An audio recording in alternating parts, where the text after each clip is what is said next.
400번 묻는답니다.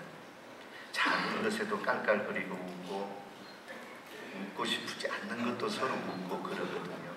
그런데 어른들은 15번에서 20번 정도 웃고 살아간다는, 그만큼 살아가면서 웃음을 잃어간다라고 하는 그런 얘기입니다. 그런데 생물학자들이 보면은 살아가는 사람들을 보게 되면 눈동자가 45%가 커진답니다. 그리고 싫어하는 사람을 보면 눈동자가 작아진다.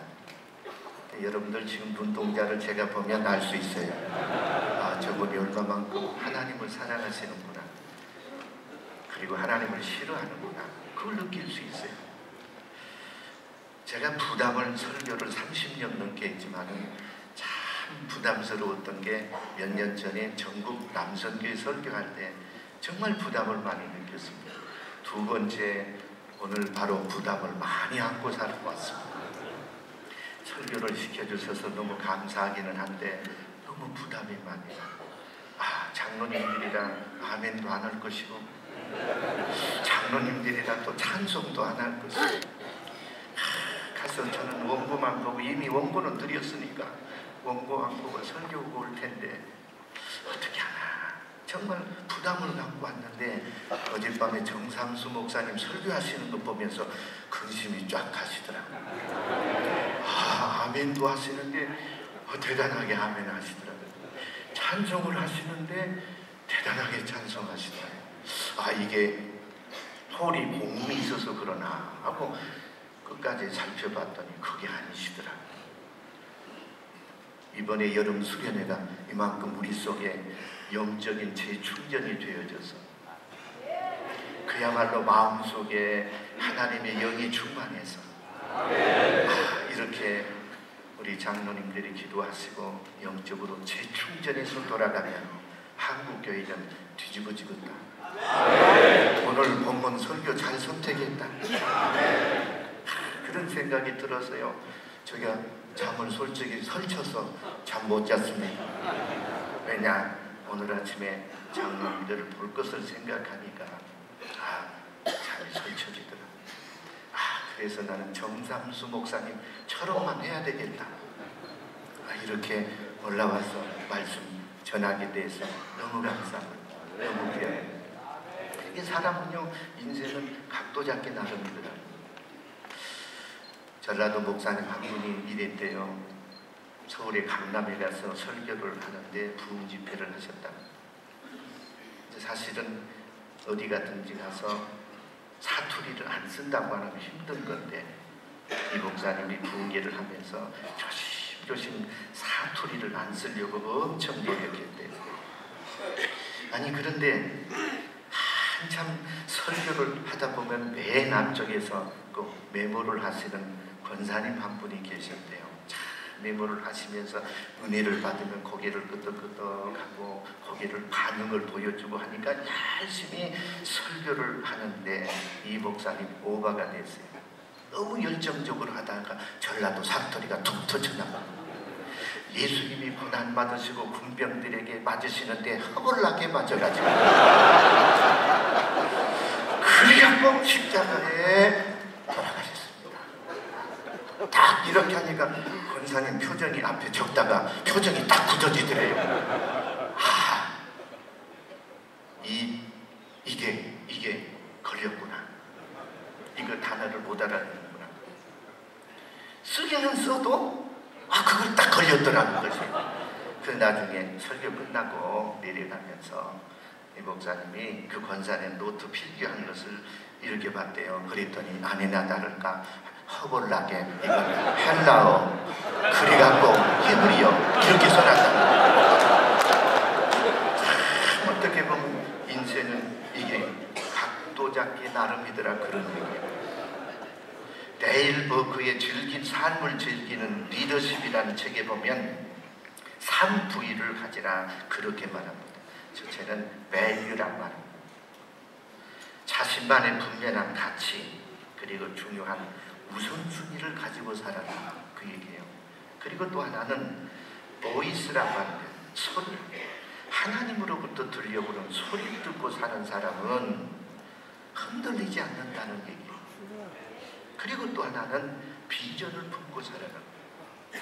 그런데 우리는 이 산부리가 점점 사라진다는 얘기예요.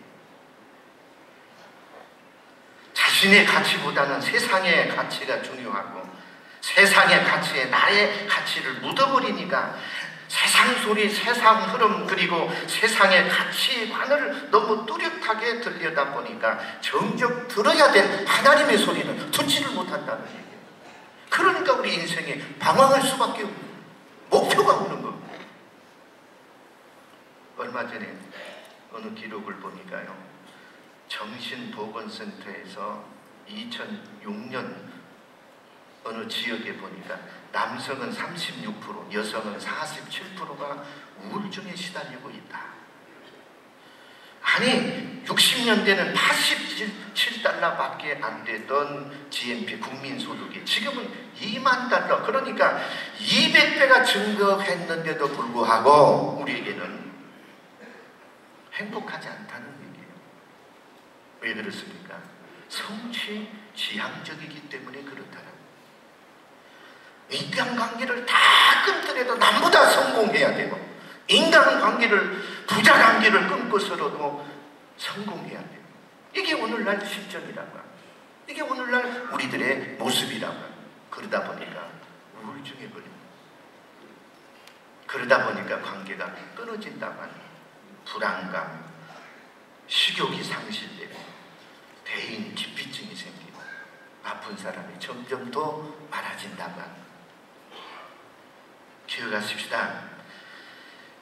우리에게 있어서는 삶의 방법은 하나님의 소리라고 하는 거예요. 어떤 사람이 길을 가다가 한 소년이 길가에 담장에 얼굴을 대고 서 있는 것을 보게 됩니다. 때때로 발짝발짝 뛰는 거 보고, 아, 저놈이 정신 이상이 있나 이렇게 생각한 거예요. 그랬더니 그게 하네요. 담장의 작은 구멍 사이로 자기가 좋아하는 야구 경기를 보고 있는 거예요. 자기가 응원하는 팀이 이기게 되면 좋아한 거예요. 그렇지 않으면 침으로 간 거예요. 옆에서 지나가는 행인은 저게 보이지 않는 담장 밖을 팔 수 없기 때문에, 아, 저놈이 정신이 이상한 놈이다 이렇게 생각을 해요. 마찬가지입니다. 하나님과 동행하는 사람은 눈에 보이지 않는 분과 동행하는 것이기 때문에 세상 사람들은 그를 보고 미쳤다고 오해할 수도 있지 않습니까? 문제가 있으면 사람 찾아가야 되고 물질 갖고 동원해야 되고 그리고 권력 찾아가야 되잖아요. 그런데 교회 가서 엎드리고 교회 가서 찬송하고 금식기도 한다고 문제가 해결되는 것 아니지 않냐 이렇게 생각할 수 있다는 거죠. 그러나 문제는 이겁니다. 신앙은 상식을 초월한다. 한번 따라서 하겠습니다. 신앙은 상식을 초월합니다. 과학을 초월합니다. 자연 법칙을 초월합니다. 그러므로 중요한 것은 일어나는 일이나 사건이 아니라고 하는 것입니다. 그 사건을 대하는 태도, 내 마음이라고 하는 것. 불행한 일이 사람을 파멸로 몰아가는 것이 아니고 대처하는 자세가 파멸로 몰아간다. 다윗을 보세요. 골리앗하고 싸울 때 세상적인 방법으로 동원했으면 이길 수 없습니다. 그러나 대처하는 방법이 달랐습니다. 다니엘도 보세요. 대처하는 방법이 다릅니다. 일이 있느냐, 앞에 사자굴이 있느냐, 사자밥이 되는, 그게 중요한 게 아니에요. 대처하는 능력이 달랐다고 합니다. 요셉도 역시 마찬가지입니다. 결국은 우리는 신앙적인 반응입니다. 이게 하나님을 바라보는 그런 것입니다. 이렇게 신앙적인 반응을 보이게 되면 복된 환경이 내가 따라다니는 것이 아니고 복된 환경이 나를 따라온다. 우리는 쉽게 생각하면 물질을 따라가고 돈을 따라가고 조건을 따라가고 그러지만은 복 있는 인생은 그 조건이 나를 따라오게 만든다. 이게 믿음의 의미예요. 그렇다면 오늘 본문 보세요. 오늘 본문 엘리야는 3년 6개월 동안 비가 오지 않습니다. 절대 절망의 시대에 파멸 직전에 이스라엘을 구원하는 겁니다.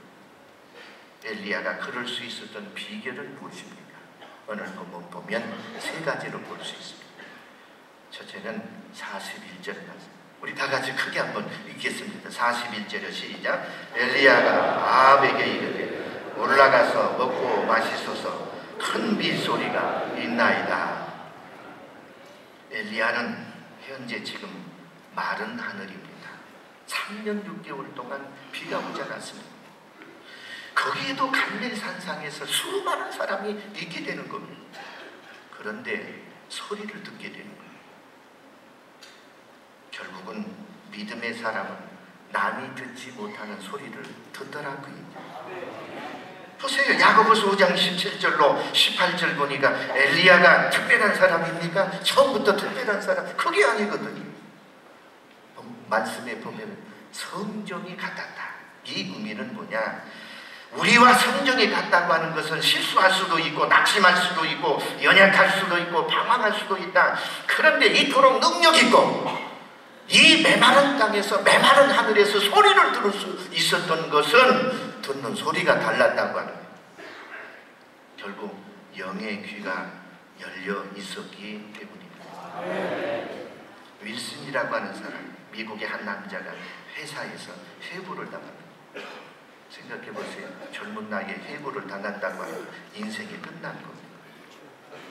인생의 위기고 기근입니다. 보통 사람들 같으면 낙심하고 절망한 겁니다. 그런데 이분은 그렇지 않았습니다. 해고 통지를 가지고 하나님 앞에 무릎을 꿇습니다. 하나님, 이 해고의 의미가 뭡니까? 저는 앞으로 어떻게 해야 됩니까? 이걸 묻는 겁니다. 그럴 때 마음속에 감동을 하나님이 주십니다. 사람이 쉴 수 있는 장소를 만들어 보아라. 이 응답을 받고 작은 여관을 만듭니다. 정성을 다합니다. 사람들이 몰려들고 인산인해가 됩니다. 그리고 이때부터 호텔 사업에 손을 대고 전 세계의 호텔을 가지게 되는 시작이 홀리데이 호텔이라고 합니다. 윌슨은 민생의 위기 앞에서 자신의 약함을 하나님 앞에 드리게 된 겁니다. 우리는 이 자체가 뭐냐? 기적의 재료라고 합니다. 인생에서 성공하는 사람들 보면요, 다 처음부터 잘된 건 아니더라고요. 결국 결론은 이겁니다. 위기가 재료다. 기적의 재료라고 합니다. 이혜령 씨가 쓴 칼럼의 일부분에 보면 이런 내용이 있습니다. 배고픈 것을 풀어주는 것은 경제고, 귀 고픈 것을 풀어주는 것은 음악이고, 눈 고픈 것을 풀어주는 것은 미국이고 미술이고, 마음 고픈 것은 정치나 경제나 풀어줄 수 있다. 그러나 인간의 영적인 고품을 누구도 풀어줄 수 없다고 하는 거죠. 미술도 음악도 그리고 밥으로도 돈으로도 풀 수 없는 것이 뭐냐? 영적인 고품이라고 하는 것입니다. 이 영적인 고품을 어디에서 어떻게 풀 수 있습니까? 아무도 풀 수 없습니다. 결국은 영적인 고품, 영혼을 채울 수 있는 것은 오직 주님밖에 없습니다. 하늘 소리밖에 없습니다. 그리고 하나님 소리밖에 없습니다. 평화로다. 하늘 위에서 내려오네. 찬양하겠습니다. 하늘 위에서 내려오네.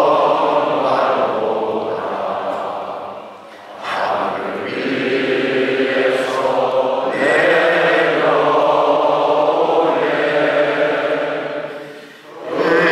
사랑의 물결이 영원토록 내 영혼을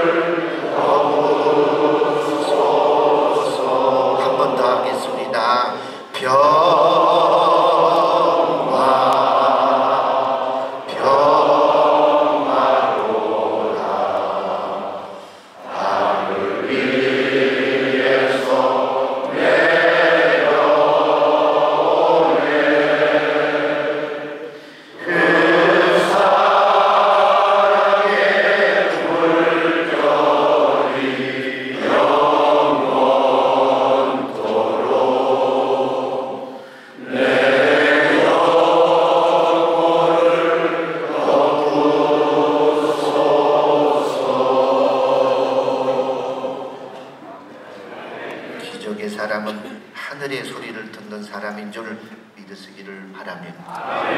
두 번째는요, 44절 보세요. 일곱 번째에 이르러서는 44절 같이 읽겠습니다. 시작. 일곱 번째에 이르러서는 그가 말하되 바다에서 사람의 손만한 작은 구름이 일어나나 이르되 올라가 아합에게 말하기를 비에 막히지 아니하도록 마차를 갖추고 내려서서 하라 하니라.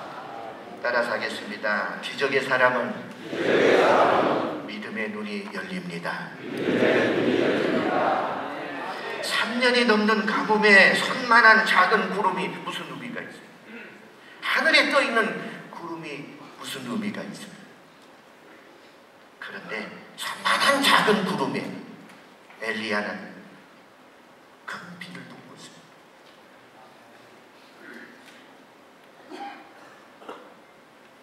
어린아이에 보리떡 5개, 물고기 2마리가 5,100을 먹이고 겨자수의 작은 믿음이 산을 옮기고 미랄 하나가 100배의 10배를 내고 결국은 하나님의 능력은 언제나 작은 것에서부터 시작이 된다라고. 상황은 보세요. 선생님 아무것도 없습니다. 가서 구하라. 아무것도 없습니다. 가서 구하라. 6번이나 했습니다. 그러나 마지막 7번 때 작은 구름이 손바닥만하게 보입니다. 바로 그거다. 그것이 큽니다. 그것이 큽니다. 이게 엘리야의 일입니다. 구름 조각 하나도 보이지 않는다고 보고했지만은 6번이나 그랬지만은 또 올라가라. 또 올라가라. 왜? 이미 하나님의 능력을 보았거든. 이미 하나님의 기적을 보았거든. 여기 하나님의 은총이 있어요. 그래서 믿음의 사람은 바라보는 것이 다르다. 믿으시기 바랍니다. 보는 것이 다릅니다. 출애굽기 보면 하나님이 모세를 불러서 착취당하고 이스라엘을 구원하라고 명령했을 때 모세가 하나님께 그러잖아. 나는 입도 뻣뻣하고 대항한 능력도 없고 권세도 없고 힘도 없어요. 어떻게 갑니까? 이게 있는 게 뭐냐? 집박입니다. 그걸 사용해라. 결국 이 말씀에 순종했던 모세는 양치던 지팡이 하나를 가지고 홍해를 가르게 됩니다. 반석에서 생수가 쏟아지게 합니다. 백성들을 인도하게 됩니다. 목동이라면 아무래도 들고 다닐 지팡이 하나로 큰 기적을 이루게 됩니다. 하나님이 복을 주시면 이삭 같은 흉년의 가나안 땅에도 100배의 축복을 얻을 수 있습니다. 하나님은 문제의 근원을 잡고 계신 분입니다. 풍선이 하늘을 나는데 잡고 있는 사람의 의미에 달려 있습니다. 놓으면 날아갈 수 있어요. 붙잡으면 붙잡고 있는 거예요. 우리의 문제는 주님이 잡고 계십니다. 금번 이 수련 기회를 통해서 문제들이 해결되시기를 주의 이름으로 기원합니다. 잡고 있던 문제들이 하나님이 풀어주시기를 바랍니다.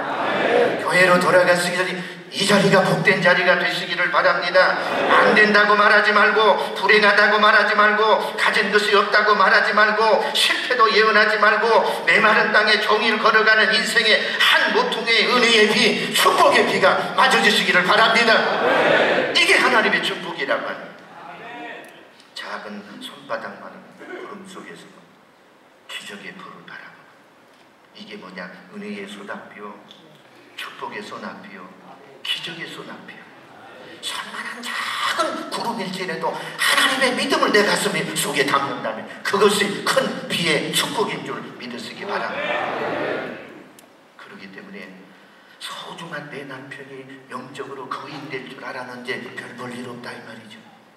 소중한 내 아들이 역사상 영웅이 되기를 바랬는데 별 볼 일 없습니다. 내 기업이 창대하기를 원하는데 지금 산만한 구름밖에 없습니다. 그러나 엘리야처럼 이 작은 것이라도, 작은 믿음이라도 내 가슴 속에 품게 되면 100배, 1000배, 10,000배 놀라운 기적 같은 역사가 이루어지리라고 믿습니다. 이게 하나님의 기적 같은 축복입니다.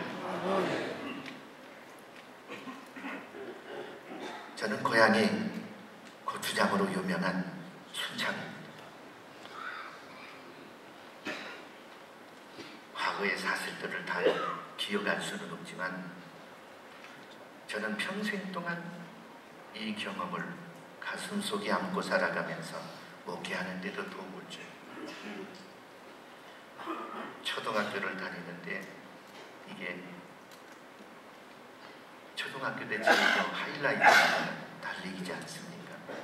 어떻게 저하고 같은 경험을 하신 분들이 참 많더라고요. 저희 또래 전쟁 이후에 출생하신 분들은 다 어려울 때 학교를 다니고 그랬잖아요. 근데 지금 운동장, 초등학교 운동장을 가보면 아주 전라도 말로 콧구멍만 하거든요. 근데 그때는 왜 이렇게 컸는지 굉장히 컸지 않습니까? 운동장에 봄, 가을 꼭 운동회를 2번 했지 않습니까?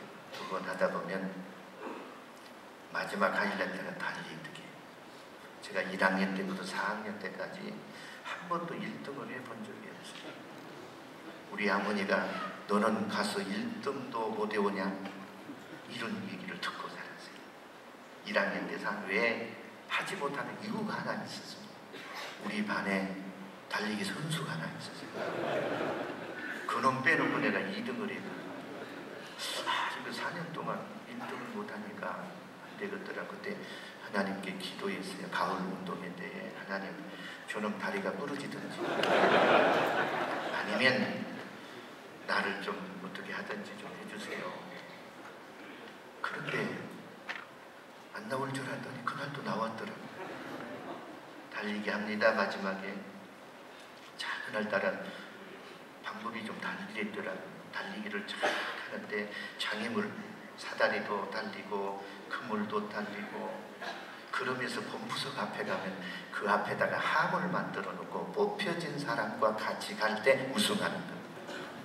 그럼 해보셨죠? 딱 해보셨어요. 그때 그 게임에 그 룰에 달리는 거예요. 자 달립니다. 사다리도 통하고 그물도 타고 아니나 다를까 그때도 2등. 저는 이제 오늘도 2등이구나. 그렇게 가는데 본부석 앞에서 딱 심지를 뽑는 것에서부터 운명이 달라져요. 달리기 선수 내 친구는 항상 1등 한 놈은 딱 뽑는데 부녀회장 부녀회장이 80kg예요. 딱 보니까 그 80kg 함께 달리는데 이 아이가 끌고 가는 거예요. 저도 막 달려가서 말이죠. 딱 뽑았는데 최일용 선생, 제가 이름도 안 잊어버려요. 최일용 선생, 이 사람이 누구냐? 체육 선생.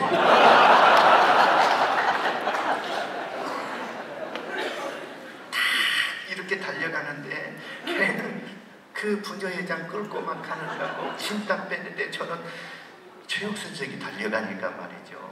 내가 못 따라가잖아요. 선생님 콤파스를 어떻게 그냥 뒤로 엎혀. 저를 딱 부둥고 달려가는데 제가 이렇게 옆는 길로 보니까 가는 부녀회장을 끌고 가고 나는 엎혀가고 딱 가는데 50m가 마지막 선생님이 저를 끌고 가서 꼬링을 하는 거예요. 그러면 선생님이 1등 하는 것이 아니고 제가 1등 하는 거예요. 제가 1등. 너무너무 감사했어요. 4년 만에 1등 했습니다. 하나님 감사합니다. 할렐루야. 이렇게 기도의 응답을 주시니 할렐루야 감사합니다. 그리고 딱 깨보니까 꿈이더라니까.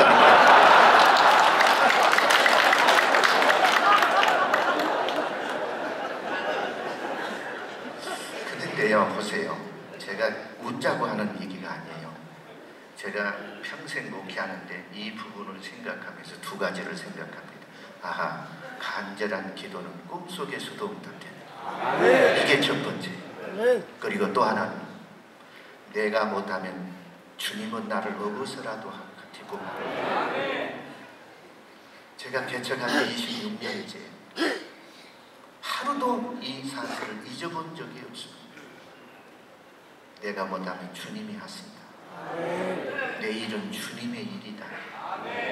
이렇게 하면서 어디 가도 저는 이 얘기를 하면서 제가 즐겁습니다.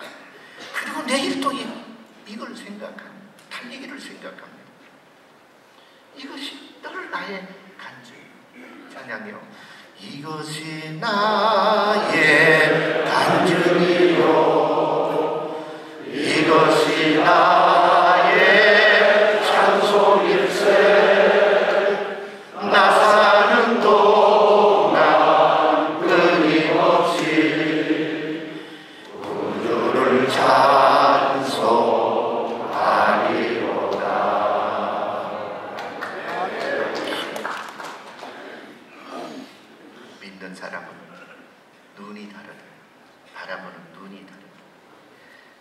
마지막 세 번째는요, 44절 보세요. 일곱 번째 이르러서는 그가 말하되 바다에서 사람의 손만한 작은 구름이 일어나나이다.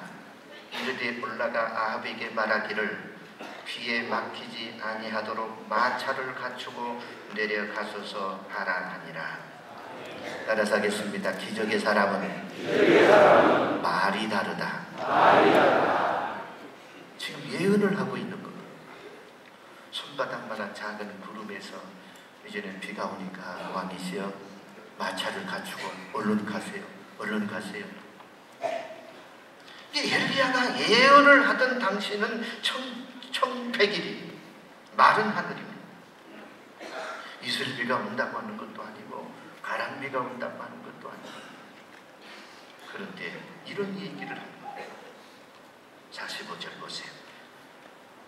조금 후에 구름과 바람이 일어나서 하늘에 캄캄해지며 큰 비가 내리는지라. 기적의 사람은 말이다.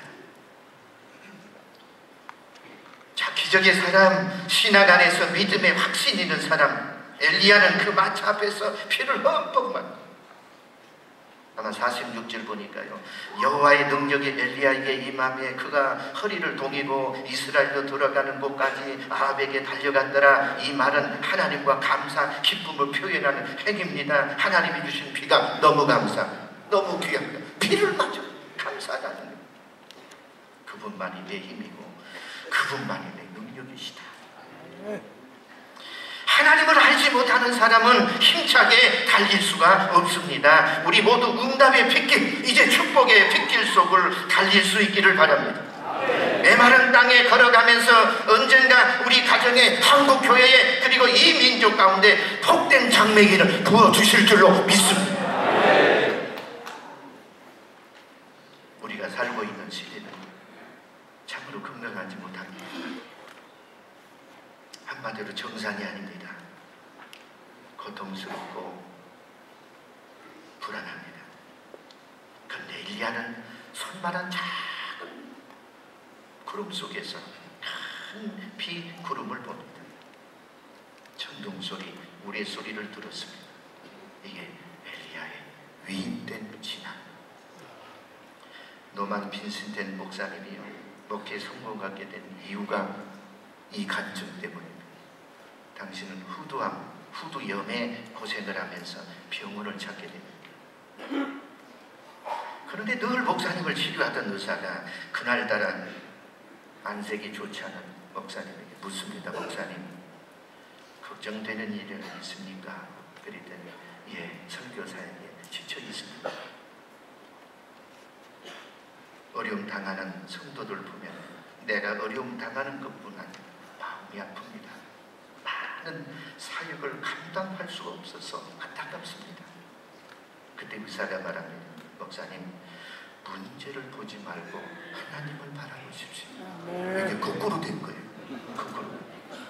아니, 문제에 초점을 맞추지 마시고 하나님께 초점을 맞춰보세요. 이 한마디에 이 목회 운명이 바꿔지게 됩니다. 여러분 기억하십시오. 인생은 각도 잡기 나름입니다. 언제나 밝은 곳을 보고 하늘 풍성과 능력을 바라보는 게 이게 신학의 눈 아니겠습니까? 그런데 현대교회는 점점점 편리주의를 생각하고 야성이 떨어지고 하늘 소망이 점점점 희미해지고, 문제는 교회마다 너무 사소한 것이에요. 지금 정교 500주년 하지만 우리 초점이 어디에 있습니까? 생각해 보세요. 우리 신앙인들 믿음의 삶, 그리고 교회들이 정말로 문제의 파트는 뭡니까? 예수 믿는 것 아니겠습니까? 그런데 우리는 너무 교회들마다 사소한 것에 얽매여서 정말로 중요한 것을 놓쳐버리고 산다는 거예요. 저는 종의 일을 하면서 안타까운 일을 임원회 할 때마다 많은 시간을 할애하면서 임원회를 하지만 재판 문제, 법리 문제, 3분의 2의 시간을 소비하고 있다. 너무 안타까워요.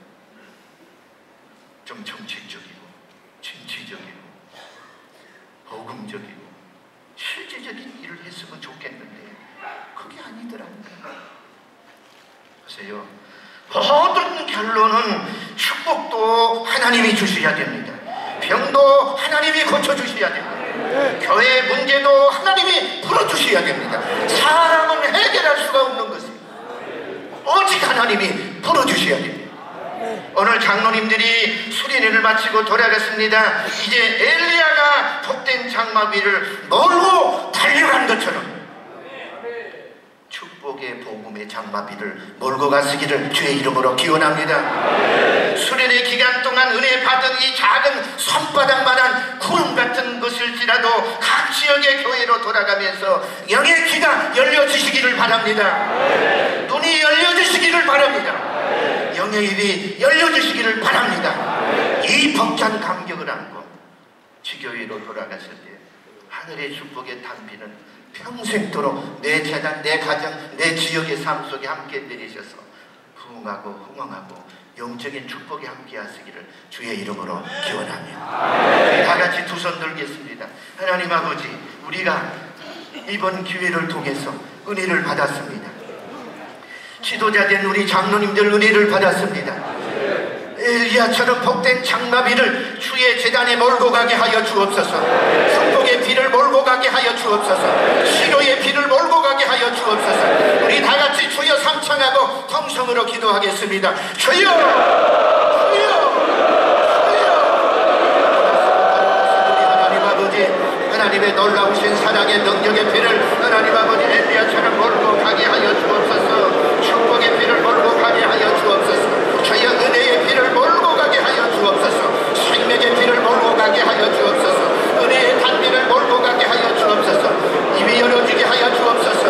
눈이 달라지게 하여 주옵소서. 듣는 소리가 달라지게 하여 주옵소서. 그래서 하나님의 놀라우신 능력의 발걸음을 가지고 살아가는데 주여 주여 부족함이 없도록 도와주시고 사역의 성대됨의 능력을 가지고 살아가는 놀라운 영광이 하나님 아버지 함께 전하람을 받을 수 있도록 우리 주님 역사하여 주옵소서. 우리 영광 받아 주옵소서. 생명의 길로 이끌어 주옵소서. 주여 축복의 길로 이끌어 주옵소서. 아무도 해결할 수가 없습니다. 주님 열어주시고 해결하시고 축복하시고 역사하여 주옵소서. 생명의 길로 역사해 주시기 원합니다. 능력의 길로 역사하여 주옵소서. 소망의 길로 역사하여 주옵소서. 축복의 길로 역사하여 주시옵소서. 날마다 하나님의 선한 대담의 능력이 한국교회 위에 재단 위에 우리 재단 위에 함께 드러남을 받을 수 있는 하나님의 신령한 대담의 은혜가 우리 하나님 되게 하여 주옵소서. 하나님 되게 하여 주옵소서. 하나님 되게 하여 주시옵소서. 생명의 구주 되신 하나님 아버지, 우리 장로님들이 이곳에 모여서 2박 3일 동안 아버지 하나님 귀한 말씀을 들으면서 은혜를 받았습니다. 아버지 하나님 마무리 기도를 드립니다. 주여 손바닥만한 구름에서도 하나님의 능력의 비를 부고 세상 조건을 본 것처럼 주여 우리 장로님들에게 엘리야의 눈이 되게 하여 주옵소서. 엘리야의 소리가 되게 하여 주옵소서. 엘리야의 입이 되게 하여 주옵소서. 하나님 아버지, 우리나라의 문제를 사람이 해결할 수 없습니다. 우리 하나님이 해결하여 주옵소서. 교회 문제들을 사람이 해결할 수 없습니다. 하나님이 해결하여 주시옵소서. 우리 개인의 문제를 사람이 해결할 수 없습니다. 하나님이 해결하여 주시옵소서. 주여 해결하여 주시옵소서. 교회를 돌아갈 때 하나님 능력의 복된 장마비를 가지고 돌아갈 수 있도록 도와주시고 그동안 수고하신 임원 장로님들에게도 은혜와 사랑을 베풀어 주시옵소서. 예수님의 이름으로 기도하옵나이다. 아멘.